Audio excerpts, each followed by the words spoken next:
Noob School. All right, welcome back to Noob School. Today I've got a repeat customer, Mr. Shay Houser. Welcome back, Shay. It's good to be here, John. Yeah, man. Shay and I go back to college. Yes. I want to say that was back in the Stone Age. 2002? No, 1982. I was 91 grad. Okay. Okay. Okay. You were 91? 91. Okay, I was 83. Okay. So That makes you older. I suppose so. I suppose so. Yeah. Well, it was interesting. I was thinking about this. I know from the Citadel, really. I know we were from Greenville too, but I really knew you at the Citadel, or got to know you because of that. Mm-hmm. I was looking at other schools that were more national schools, way out of state. Mm-hmm. And one of the things I guess my dad asked me, he goes, "Where do you think you want to live?"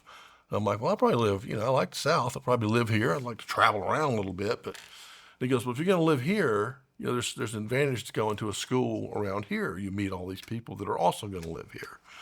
And I, might not know you or Charles or Charlie or Missy or, all these different people. Mm-hmm. It was something that got going to a good local school, I think. Yeah. You agree with that? You have a lot of friends from Citadel? Well, yeah, absolutely. It's interesting. I mean, I was at a meeting this morning, and there was a Citadel guy who happened to be in India Company, Yeah. which I was in India Company. He got out, I think he said 2006 or 7. Yeah. And it's just random. We meet, and there's that thing where we pick up immediately. Yeah. What company? Yeah. Who do you know? That type of stuff. And I think that's part of the power of the Citadel. I thought about state schools too. Uh-huh. And I think we even paid housing at Clemson, like for first semester. Yeah. And of course, my best friend, who you knew, Russell Powell, Yeah. was planning to go. He was going to be, multi-generational. I think like your family, right? Yeah. And he said, "Shay, look, Citadel starts a week before Clemson. Just go to Citadel. If you don't like it after a week, you can go to Clemson." What I a was salesman. I said, "Well, that's a good idea. I think I'll do that." Yeah. So that was kind of how that worked out. So would you say Russell was a natural salesman? Russell Because was a that's the natural foot in the door close right there. That was it. That was it. The presumptive close, and his strength was rapport. He was just as good as a guy at rapport in making somebody feel immediately connected. He did it so well. Yeah. There was no even hint of this isn't real. This is an act. Yeah. And I think it's just because he genuinely loved to meet people. He's actually like that. That's how he was. Yeah. So it's pretty cool. Yeah. Yeah. I learned a lot from him. Yeah, we all did. That's for sure. Again, we both went to the Citadel. 91. We graduated. Tell us what you did next. I got super lucky to begin with. I mean, I got incredibly lucky because the year before I graduated, a guy named Leighton Cubbage had started a telecommunications company and had asked my father to get involved. And Russell and I were graduating together. We had already started one company at the Citadel selling T-shirts and had a lot of fun with that. Yeah. And found out that you're supposed to pay sales tax, which, we didn't know. It's ridiculous. It's ridiculous. Yeah. It felt like theft. So we, of course, did not do that. Statute of limitations expired, so I'm not worried. But he and I were trying to figure out, what do we do together? We wanted to work together. And about that same time, there was a job opening in sales support for corporate telemanagement, for CTG. Yeah. And so Russ and I were number 10 and number 11 and went to work for Leighton, essentially. And never forget the first day of work. And this is no exaggeration. We get there and kind of get our coffee, and they sort of show us around. And Leighton takes us both into the conference room. And he sits across from us. And, Leighton's your side. He's a big dude, and I'm kind of hanging out. And he's like, "I don't care who your daddy is. If you do not do a good job for me, I will throw you through that wall." He didn't crack a smile. Yeah. And I was just like, I think real life sucks.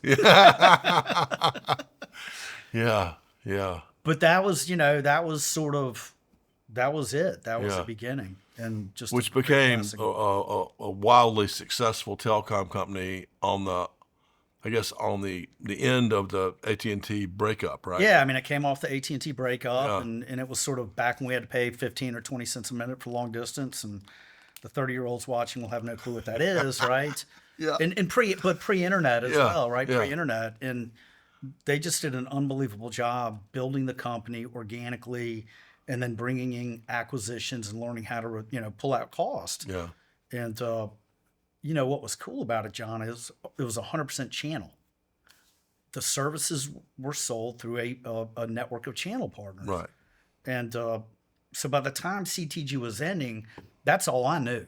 Yeah. That's the only thing I knew. And Leighton was a pro and methodical about teaching us how to take care of that channel. Yeah. How you get them to sell when they don't work for you. They're not on quota. Yeah. And really helping figure that piece out, along with helping them understand how to sell to the client, how to ultimately get to the end user. So for anyone, our audience is mostly salespeople, and if they're trying to sell through a dealer channel, what are the top couple of things that work across the board? It's without doubt understanding their business. Okay. I mean, truly learning how their business operates. Mm-hmm. The tendency, I think, at least it was for me, and I believe it is for a lot of salespeople early going through a channel, is that whatever product or service you're selling is crucially important to that channel partner. Right. It ain't. Right. Right. It's not. I mean, they've got tons of services, tons of product. They have a core business as well. Right. And that's the core business. So one is like understanding that. I think the second thing is being in person and building that rapport, building the trust. If they don't trust you, they're never going to give your service a chance. The way they think about it is they're introducing you to their lifeblood, to their customer. Mm-hmm. And they're not going to connect you with that customer unless they totally trust you. They can handle mistakes, right? Things happen. Yeah. But building that trust so that they can feel comfortable introducing you, that's key. Those are I think, from my perspective, the two most important aspects of it. Interesting. So really understanding there, because I was going to say like attention, just showing up a lot. Yeah.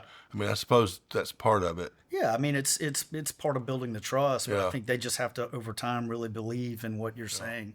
Yeah. You have to be there, though. There's no way around that. Yeah. A little harder nowadays, I mean, you're not hopping on planes as much, and technology makes it a little, easier for us now. Right. I think. Yeah, I mean, it's funny. I coach particularly younger salespeople, and they'll have a deal, and they'll say, "What should I do?" Like this guy had this great deal in Atlanta, and he lives in Greenville. He goes, "What should I do?" They told me they're going to make a decision in 3 weeks. Uh-huh.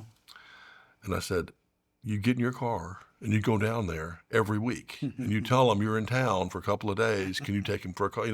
And that kind of stuff." And that's what he did, and he won the deal, yeah. Right? Now, what would I do?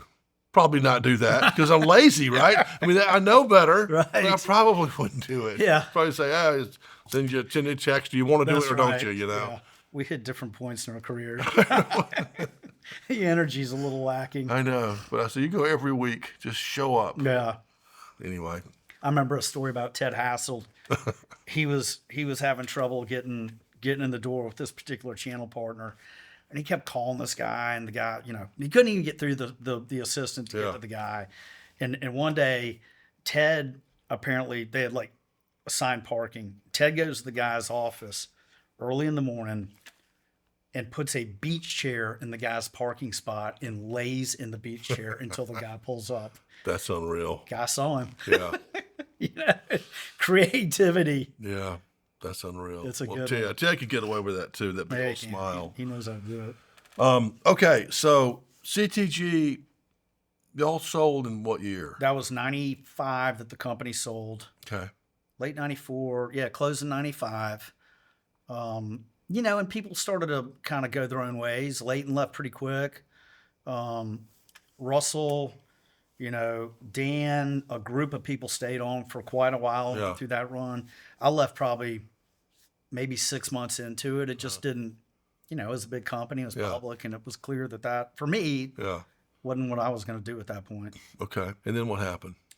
I went back to the founders of the company. So Bill Rogers, my dad, Leighton, a couple of the other larger investors, and pitched them on starting a venture fund that was focused on telecommunications services.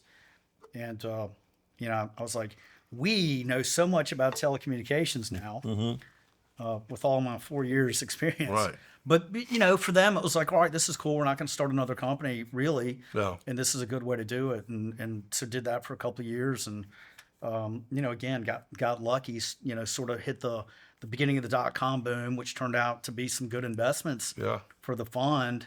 And through that, also learned, like, venture capital is not for me. This is not what I want to do. And that kind of led to creating what I guess is like my first company, my first real company. Let me stop for a second. Okay. So I think it's a good lesson for people if they're watching closely. I mean, you're 25 years old and you're pitching these guys on you're going to run a venture fund. I mean, you haven't been to business school. Right. You didn't even major in business. You majored in political science like I did. Yeah. I mean, good Lord. So here's the lesson that first of all, if you just go for it, you have a chance. Nobody was going to come around to Shay and say, "Hey, Shay, we were thinking, could you run a venture fund for us?" That was not happening. So you have to go for it, but also kind of what we were talking about a minute ago about being lazy. Those guys had just made a lot of money, and they could all run a venture fund, but nobody wanted to. That's right. Right? That's Because exactly it's like a lot of work. Yeah. So sometimes if you're just young and hungry and know something, and you attach yourself to smart, wealthy people, they want someone to do the work that they can trust. Yeah. So anyway, and what a great experience. You learned so much, and it didn't give you the home run in that instant that you wanted. No. But you learned. I learned a ton. I mean, I learned a lot through that, and it also helped me realize that was not the direction I wanted to take at that time in my career. Right. It was just not it. It was the entrepreneurial, you know, sort of flame was burning. Yeah. And I had no option. I had to go do it. I wasn't going to go work for anybody. So I started my first company, and it was freaking crazy. I was naive. Now, which company is this? At the time, it was called State Communications. State, yes. Which we rebranded as Trivergent. Okay. And then, of course, became Noob Communications, so a lot of different deals. Yeah.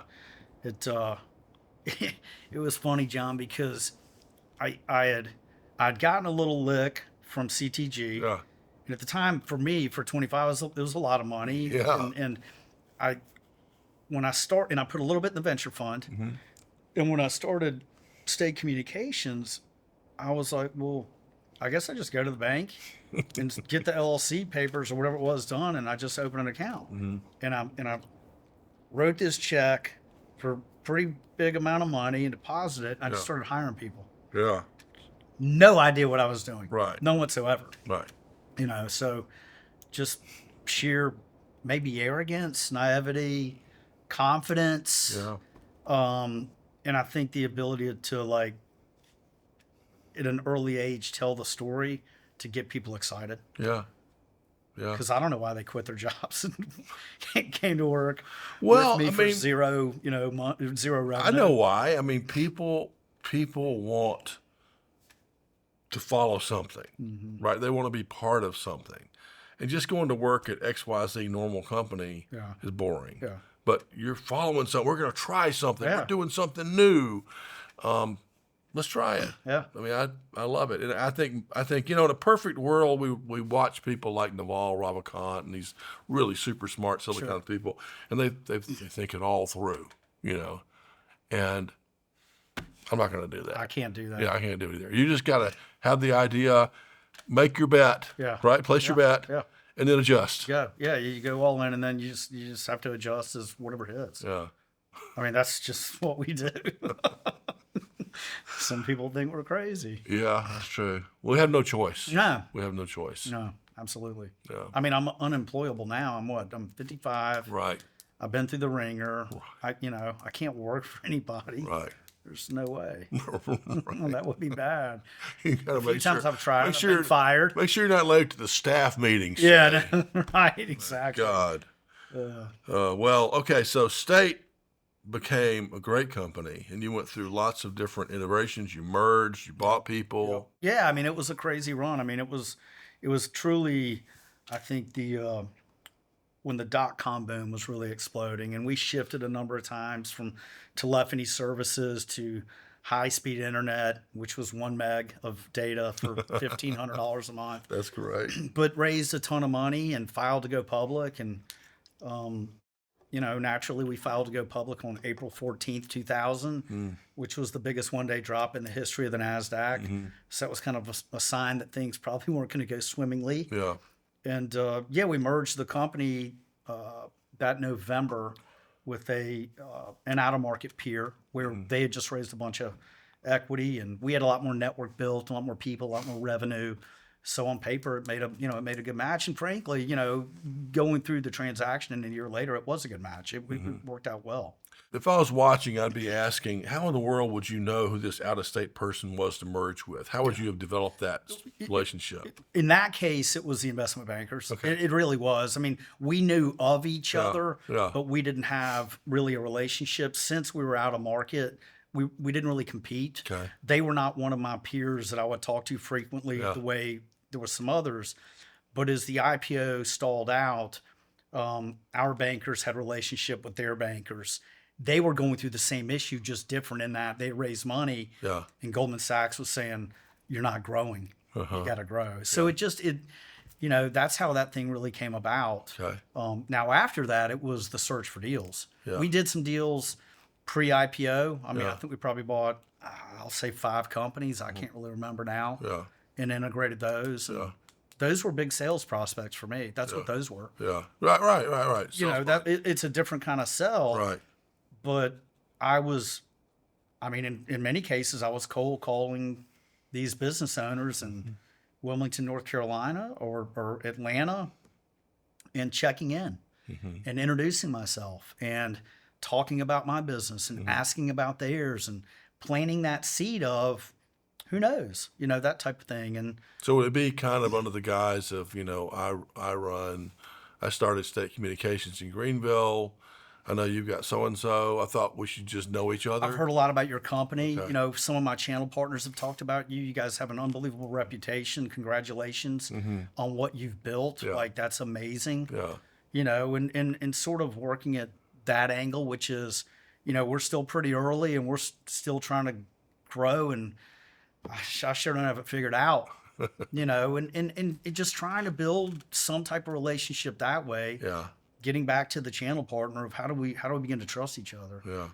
Because in those instances, the currency wasn't cash, it was stock. So I'm selling you on our business, and when I buy you, you're getting stock, not cash. So there had to be true belief in the big picture in the story. You're hitching your wagon right to a faster moving train. Yeah. And together we can build something special. Yeah.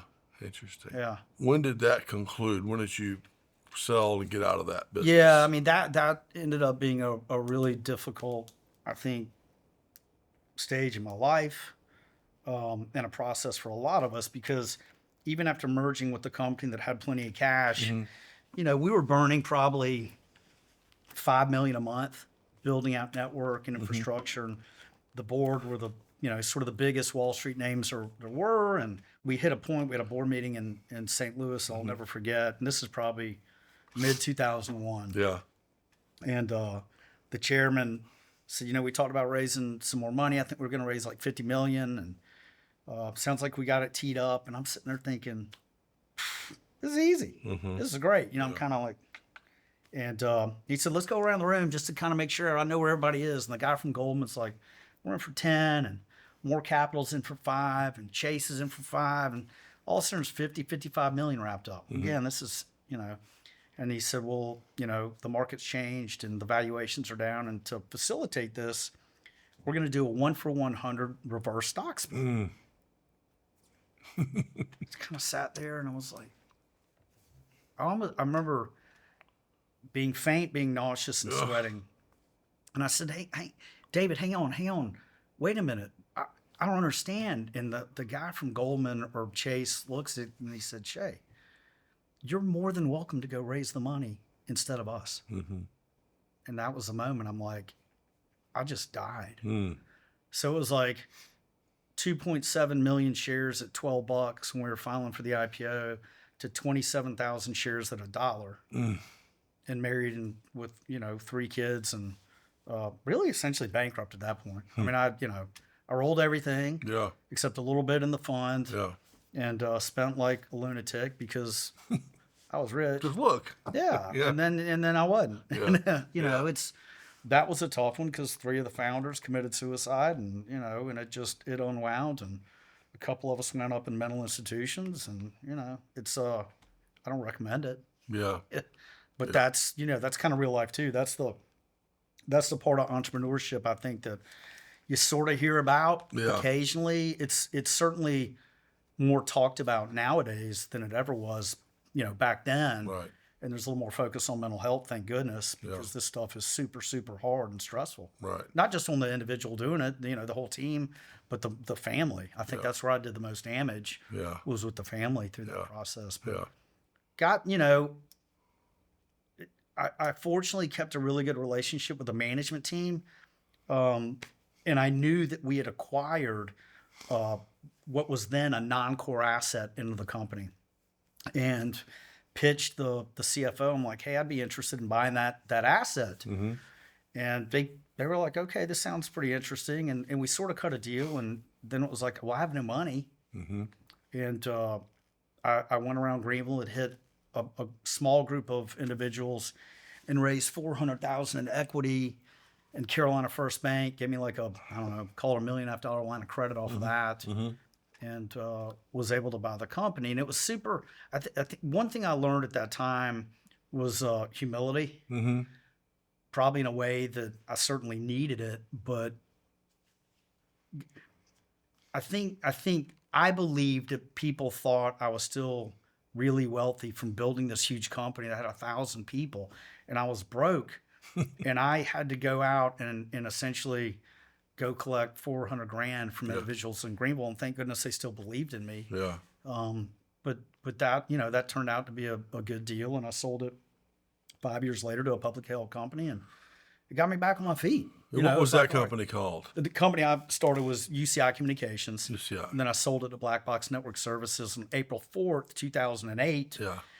Right about the same time Bear Stearns was filing bankruptcy and Lehman had blown up, and my line with Carolina First matured at May 30, and there was 0% chance.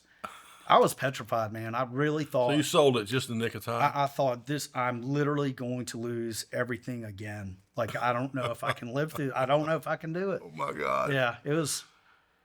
Well, I mean, on important, salient point there.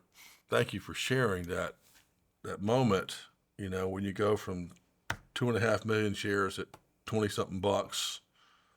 I mean, I know what that number. It comes out to 50-something, 50 to 100, somewhere around there. It's a big number. It doesn't matter, over a certain amount, but a big number to essentially nothing. But some other people didn't handle it the way you did, which was you found out where the pony was, right? There's a little pony over here, and I don't like it. I'd rather have this thing over here, but I'm gonna get this pony, and we're gonna make something out of it. Yeah. And we're gonna figure out a way to get the money, and we're gonna do this, and we're gonna do that, and so, and it worked. Yeah. At that time, I felt like I had nothing. I had nothing else to do. That was it. I wasn't gonna go to work for anybody. Yeah. I'd already quit/fired before, and there was no option. I was going to figure out how to make something happen. Right. And that was, in my mind, the low-hanging fruit. Yeah. It's just, I was the only one that knew about it, right? I knew it was there. Right. And I cut the deal, and then I found the money. Yeah. I like it. Yeah. I like it. And that takes you to say 2008? Yeah, that was 2008. I had an employment contract that was tied to an earn-out on the sale of that business. And so stuck around through that. And the last year of that was noodling on what's next.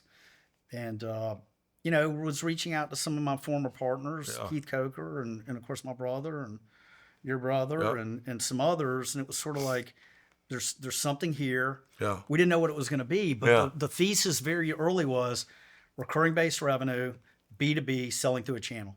Now what are we going to sell? Yeah. And that was the creation of Green Cloud Technologies, which we kicked off in September of 2011. Yeah. And that was a heck of a run and a lot of fun, and 100% channel, you know, and built that up to, let's see, when I left, we were probably around, I don't know, 20-ish million in revenues. And I think when it was sold in 2021, around 30 million in revenues, making good cash flow and whatnot. So That's amazing, because I remember being one of your first guinea pigs when y'all were trying to sell me, and I kept saying, "What is it again?" yeah, And Charles would try to tell me, and I'm like, "Tell me again what it is." I couldn't understand, Yeah. but I mean, at the beginning, it was a duplicate instance of all of your software, I suppose, and data yeah, in the cloud somewhere, that's right, yeah, or maybe in two places. I don't know, but it was somewhere else, right. in case something happened. Yeah. Is that essentially what it? That's what it was. That's how it started. I mean, we were doing telephony services, but the telephony services really caused a challenge inside of sales, in that the sales reps that we hired were traditional telecom sales reps. And we were trying to sell cloud plus telecom. And naturally, they went to what they knew, right? Which, God, in hindsight, like, duh, right? But I had to learn the hard way that that's what was going to happen. So we ultimately had to shift to where it was cloud only. And honestly, the only way that happened was through pain. And the story that I remember more than anything else, I heard Reed Hastings from Netflix speak at a conference, and this was the early 2000s. Maybe I'll call it 2004 or 5. I was doing UCI, and he was talking about how Netflix went from the DVDs to the broadband. And he knew fundamentally, he and his partner, like, the DVD business is not a business long term. Yeah. We have to change. And he knew that the only way to do that was focus the business entirely on that. He went to the board and basically said, "This is the vision. This is what we're going to do." They said, "What do you need?" And he said, "I'm going to fire 75% of the workforce, and I'm going to go hire a ton of engineers who are going to build out broadband. And we're going to focus on that." And that's exactly what they did. Now, they maintained the DVD business in reality up until 2022, believe it or not. Wow. But there was no marketing whatsoever. If you still went to the website through the portal, you could still get a DVD. Of course, nobody did it, but they had it. But they went all in. Yeah. And I thought about that a lot when we hit this challenge of telecom versus cloud, knowing the future was the cloud. And that's the exact same step I took. It was identical. Yeah. And it was brutal, but it was like, we do this and then we focus, and we've got an opportunity to win. If we keep doing both these things, we ain't got a chance. Yeah. And I don't know where I was going with that, other than to say, yes, that was the idea, was we're going to back up your premise-based servers and we're going to protect it. And this was, at that point, kind of 2020, 2012, 2013. Yeah. There was no such thing as Amazon Web Services publicly. There was no Microsoft Azure, no Google Cloud, and AWS was not a thing yet. They were operating, but nobody knew anything about it. So you had to use private servers, right? Private servers. Procure private servers. Yep. We would build out inside of an existing data center. We would put a cage up and then put our equipment in it. And then it was essentially shared among all of our clients. Right. Yeah. Well, that focus thing, I mean, you have always been, of all my friends, more strategically oriented than the rest of us. I mean, you're very good at figuring that stuff out, like how you should position the company, and we're probably more sales. Like whatever it is, just give it to me, we'll sell you. Yes. And we saw that at our company, our previous company. We had traditional enterprise software, and we would sell it for a license fee and get a big license fee. And the whole company revolved around, how much license did we sell this quarter? $7 million this quarter, $4 million, $6 million, whatever it was. And we didn't care about services. We didn't care about recurring revenue. We didn't care about the maintenance contracts. Right. That was somebody down the cellar dealing with that stuff. I got it. Yeah. And, around 2000, people were talking about, subscription and whatever and hosting. And we were like, because it was like this much. We were like, well, okay, maybe later, but right now, this is the way people like to buy. They like to buy this way. And we were so stupid. And we finally sold the company, and the people just like that, just switched it all to recurring revenue. Wow. And they doubled the revenue. What do they know? Yeah, they were, of course, they were pretty smart, but I Yeah. mean, they just said, "Oh no, we're going to switch it immediately," and the customer's just like, "Okay, Yeah. okay, It's fascinating the way that can happen too. yeah, There was, I remember there was this time Larry Ellison, this is probably 2012-ish or so, he came out and, it's like on CNBC, yeah, they're asking about cloud. He's like, the cloud is nothing. The cloud is it's fake. It's not even real. Nobody's going to use this. oh wow, Yeah. wow, I mean, he's a visionary, right? He's number 6 or 7 wealthiest person on the planet, and he missed it that much. yeah, They were able to obviously catch up and do really well, but yeah, I mean, he was so focused on his core business that he could not see out right, this sea change that was occurring. yeah. So I mean, I think it happens all the time. Well, it does happen. We're not always right all the time. That's for sure. Definitely. I got into right. we used to have when I was younger and I had this partner, who was the CEO. So we were partners in the business. He was the senior partner. We used to fight all the time, all the time. Should it be red? I don't think red. I think orange. Not that kind of stuff. Stupid stuff. We finally brought in an intermediary, Bill Lee. Okay. To kind of try to, So Bill, just one-on-one with me, he says, he goes, well, John, he goes, you and Larry, y'all kind of argue a little bit about it. I'm like, yeah. He goes, well, you and Larry kind of want the same thing, right? I'm like, yeah. We both want the company to do well. He's okay. He goes, and when you argue with Larry, he goes, are you always right? I was like, no. No. And he said, okay. So he kind of took that one down. He goes, in the hierarchy around here is are you the boss or is he the boss? I'm like, he is. I'm like, okay, I got it. I got it. Going forward, I now understand how this works. I get my opinion out, right? You get your opinion, but you don't get to decide. Yeah. You do now. Maybe deliver the opinion a little bit different way. know. You learn. I know. Well, let's talk about, before we get to what you're doing now, Founderville, let's talk about YouTurn. Sure. So I'll tell you what, I understand YouTurn, you helped it turn into a company, but it was a nonprofit that helped individuals and companies with any type of substance abuse issues, right? Yeah, I mean, through my entire career, alcoholic, equal opportunity drug user, and, work hard, play hard sort of mentality. And, over time it progressed. And finally in 2010, right before starting Green Cloud, I went to treatment for the first time. Uh-huh. And, it was a light bulb moment. Yeah. It was the month before my mom was diagnosed with cancer. And I went to treatment 1 year and a day after my best friend killed himself.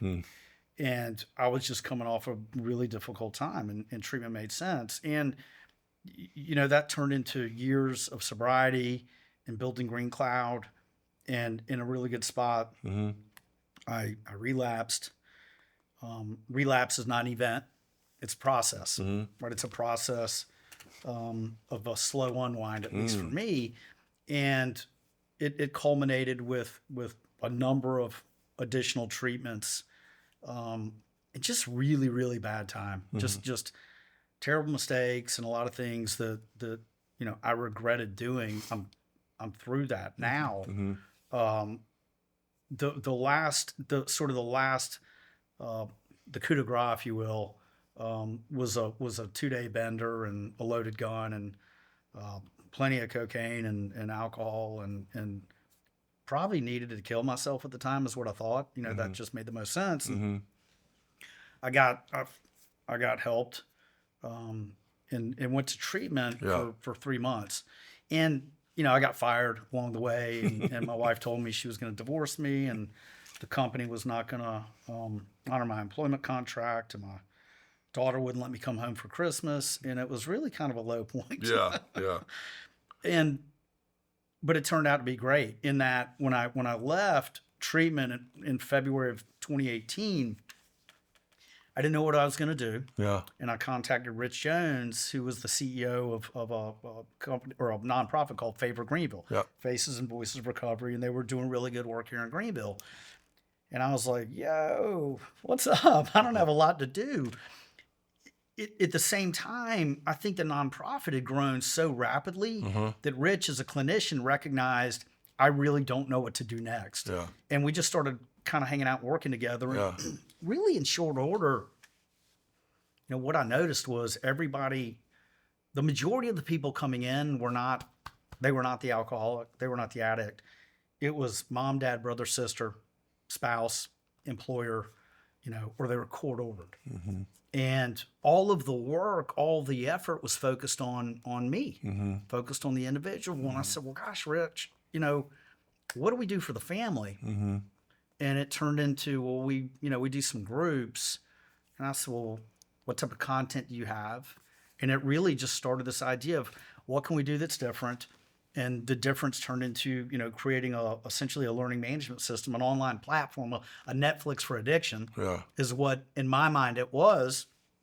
And we were able to use Rich's clinical expertise, sort of with my technology background, and let's go do this. Yeah. And, no different than any of the other companies. It was like there was this seed, and then let's go do it, and then just action. And you sell these short videos, instructional videos to companies, and they provide it. It's evolved. When we first started the company, it was truly an adjunct to the employee assistance program. It was an employee benefit. Yeah. The idea being that a large company, we knew 25 to 30% of the employees were struggling with drugs and alcohol. When you include the family members, it's over 50%. And what I mean by that is, if you're working for XYZ company and your 18-year-old daughter hadn't been home in 2 days and she's struggling with opioids, like, you're impacted. You're not fully productive at work, clearly. Yeah. So how do we help you? We know you're not going to go talk to HR about your daughter. Right. So we felt like there was this gap in the services, and that was really the value proposition initially. So we said, look, we'll help do this. We'll educate. It's a confidential platform. Nobody has to know. And we got some traction. We got some head nodding, but the sales, I was making every sales call along with my partner Elizabeth at the time. And we were trying and something wasn't working. And then I met with the CEO of a construction company here in town, big one, probably 1,400 employees, and kind of talking. He's like, hey, what do you have for like risk? And I said, well, what do you mean? He said, well, I've got people driving some really big trucks and tractors. And that was like light bulb moment. Okay, there's something there tied to workers' comp, all that. And so there was a shift. That was kind of a pivot period where we added content and a programming around that. And as the company began to grow and get some traction, we found a channel partner that we started working with. And that channel partner and our company started going to Washington and 50 plus meetings with Congress and Senate. Wow. And the Army and like you name it, and getting a lot of traction there. And that turned into a contract with the South Carolina VA, and then a contract with DHEC, and then a lot of different jails and prisons for reentry work. Yeah. And then a couple of years ago, we got about an $4 million contract from the Federal Bureau of Prisons. And that was when the company really shifted more towards public sector. And it was truly an individual had been in, jail or prison for 5 or 10 or 20 years. And what the system knows is that getting out and not having support was going to lead to disaster, right? That there's still a lot of drug abuse in the jail and the prison. And how do we support them? So, it's like anything, a shift and a pivot, but it's certainly the only company I've done that I'm proud of. You know what I mean? Like, everything else was a run for the money. Yeah. And this was not a run for the money. It was maybe we can make an impact here. Maybe we can do something different. You are making an impact, and it is now moved. It is a part of a bigger company. It's part of a bigger company, and like I said, they're doing really good work. And Blue Cross Blue Shield, South Carolina is a customer, and I'm not involved. I've been going for a couple of years, and well, I mean, you kind of make things happen and just keep moving. I try. I got like you move town to town.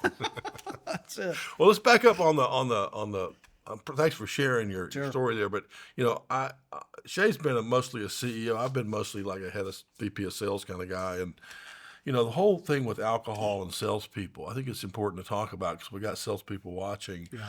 I think it's just people think it's normal or even like supposed to. Like if you're a sales guy, you go out drinking with the customer, drinking with the prospect, drinking at the trade show, drinking after work, talking about your deals. And that what you said, work hard, play hard, I think that's one of the worst phrases ever. It's terrible. Because you think, you hear it and you think, oh, that means I'm going to work hard, then go get drunk. Yeah, I deserve it. I deserve it. I'm supposed to. Yeah, I'm supposed to. And play hard could be, playing golf, playing tennis, going for a run, going fishing. I mean, playing can be so many things. It doesn't have to be getting boozed up.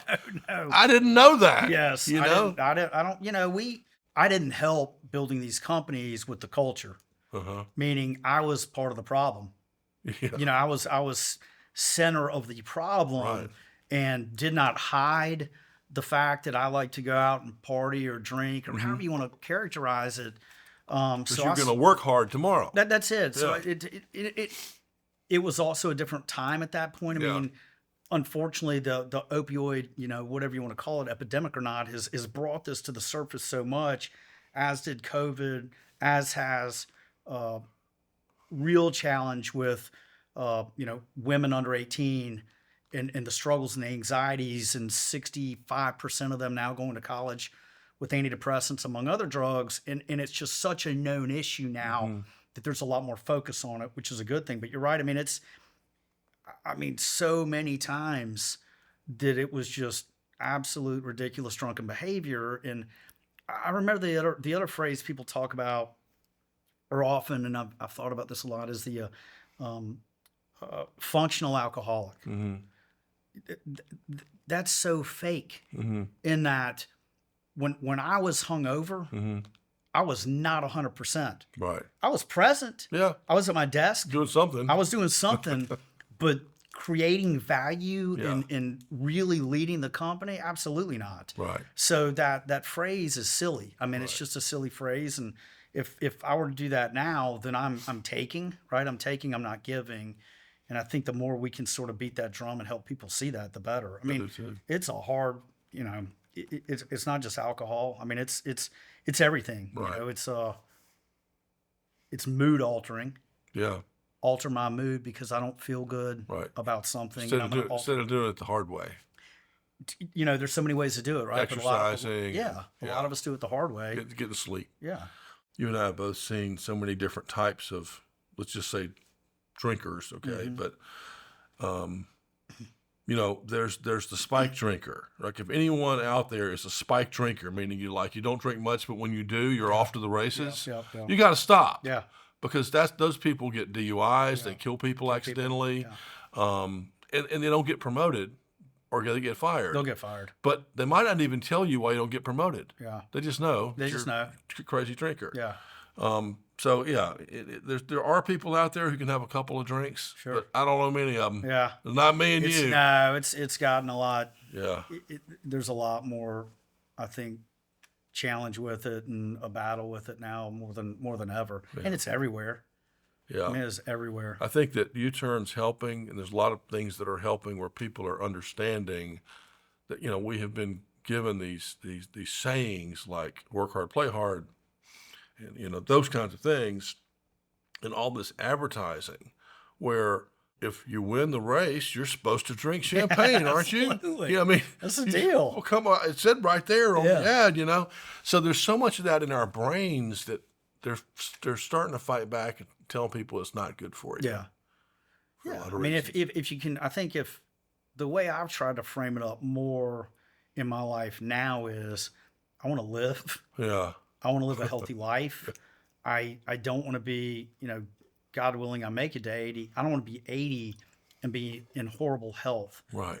That doesn't necessarily mean I'll never drink, but it's at least some seed, something I can hold on to go, if I do drink and I wake up the next day, it's not necessarily beating myself up. It's a reminder that it's one day. Yeah. And everybody goes through this, I think. It's one day.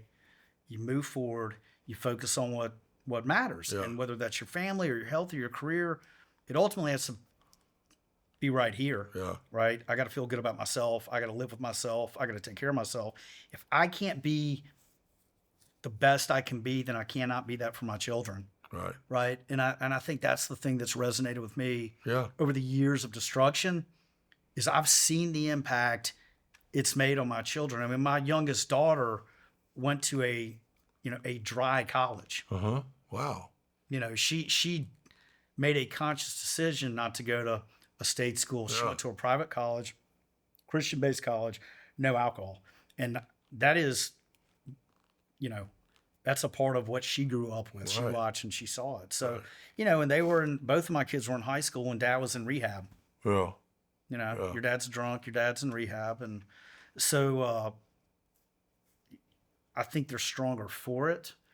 I'm closer with them than I ever have been. But certainly I can't imagine going through that meat grinder in high school. High school's hard enough. Yeah. You don't need your dad like in a mental institution too. That's right. Well, we're here now. That's the good news. Yeah. We're here now. We can be helpful. So let's talk about Founderville. So all of this work you've done and all these things you've seen leads you to start Founderville with Scott Millwood. That's right. Yeah. Tell us about Founderville. So Founderville is a we call it a micro fund. It's a small venture capital fund here in Greenville where we invest in Greenville-based B2B software companies. Okay. And we started a couple of years ago. It's probably right at 2 years now. And it really started with the idea that Greenville needed an accelerator. We needed a way to help early stage founders learn how to scale. And it wasn't like, hey, we're the smartest guys in the room. It's like we're knuckleheads that have made a lot of mistakes. Mm-hmm. And we see these potholes and you don't see them yet. So we're going to help guide you so you don't step in those same potholes we stepped in. Yep. And by doing that, we'll help accelerate the growth of the company. So we had the idea to begin the accelerator, which we did. And as we were building the accelerator, we were also seeing opportunities to both personally invest and in companies that needed an investment. And of course, for years, many of us, you included, we'd make $25,000 investments here and there, and we wouldn't pay attention. And 7 years later, we couldn't even remember if we invested in the company. Mm-hmm. And we certainly didn't add any value along the way in the founders struggle and they grow slow. So part of it was, this is a challenge, meaning there's an opportunity there. And Bo Russell, our mutual friend and great attorney here in town, said, why don't y'all just raise a fund? Okay, duh. So that's sort of what Scott and I did in the fall of 2022. And the thesis was former Greenville founders investing in the next crop of founders. That was really it. Yeah. And we were quickly able to get 45 folks with a Greenville address to commit $6.5 million to the fund. Mm-hmm.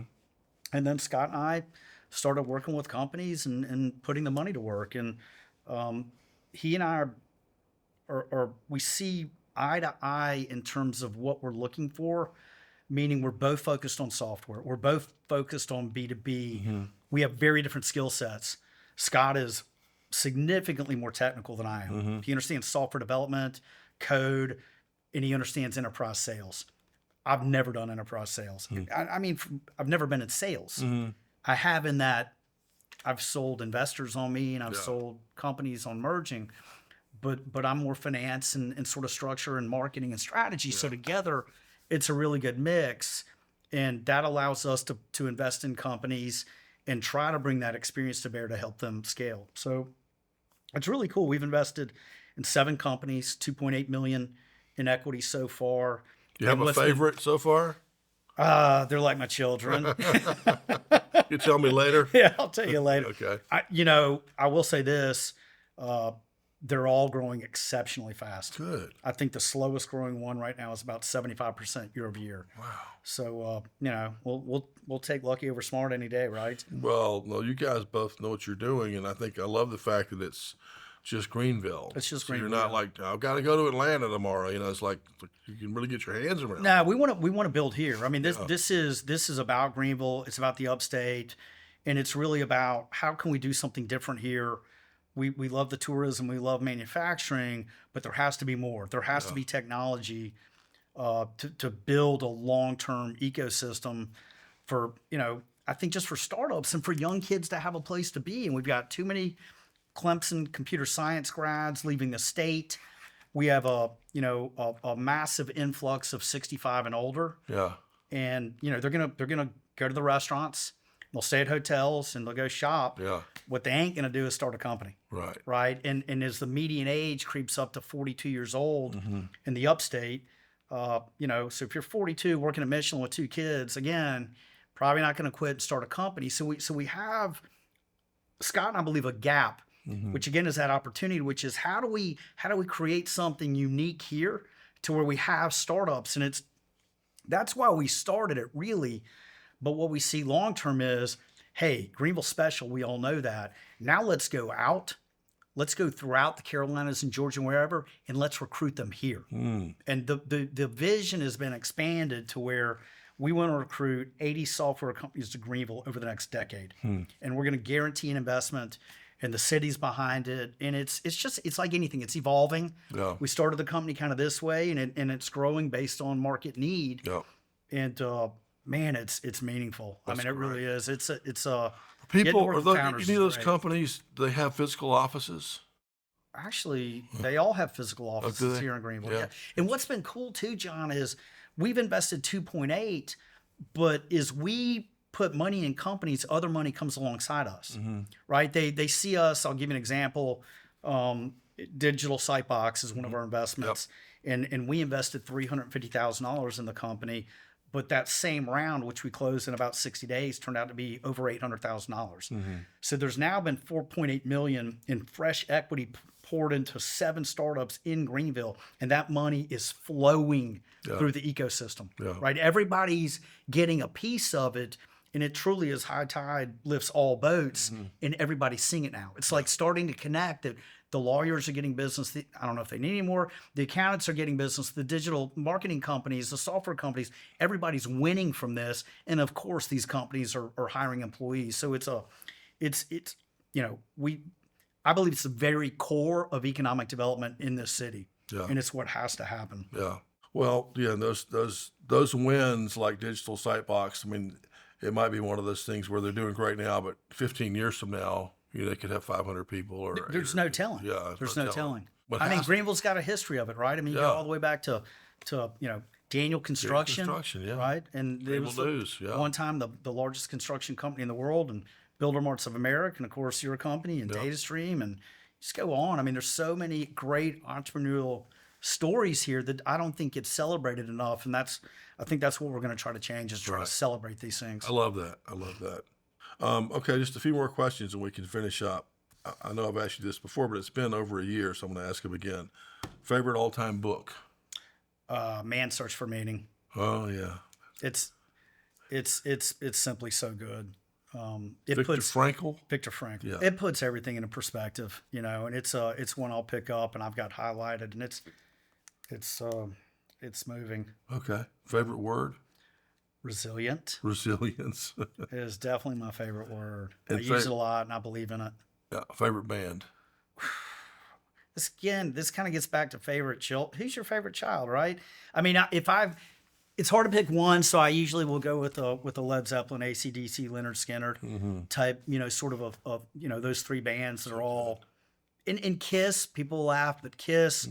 I was 6 or 7 years old, and my cousin Mike introduced me to Kiss, Alive 2, and to AC/DC Powerage, and that it changed my life. Yeah, it just changed it. I mean, I love all those bands, but AC/DC is just so hard to beat with that. Just the power. It's unbelievable. It's just so strong. How they do it. Listen to it over and over again. I know, it's constant. Always fires me up. Yeah, it does. I was devastated when Malcolm Young died, because Angus gets all the credit, and Angus is a showman, right? But Malcolm is he was the driver. Yeah. Those licks that he created, and the rhythm is just, what a band. Unbelievable. Yeah. All right. Is there anything else you want to promote today? Well, I'm excited about Founderville, and on October 23rd, we will be announcing publicly a new program. It's called the Residence Program. And without sharing too much, it ties back to what I mentioned earlier, which is we're going to recruit 80 companies to Greenville over the next decade. Right. More to come on that. We're super fired up about it, and there'll be some, hopefully some nice press about it. Well, whatever you want. Just tell us if you want to come back and talk about anything new, and we'll get the word out. Absolutely. I appreciate that. Thanks, Shay, man. Yeah, man. Okay. Yep. Thank you. Thank you.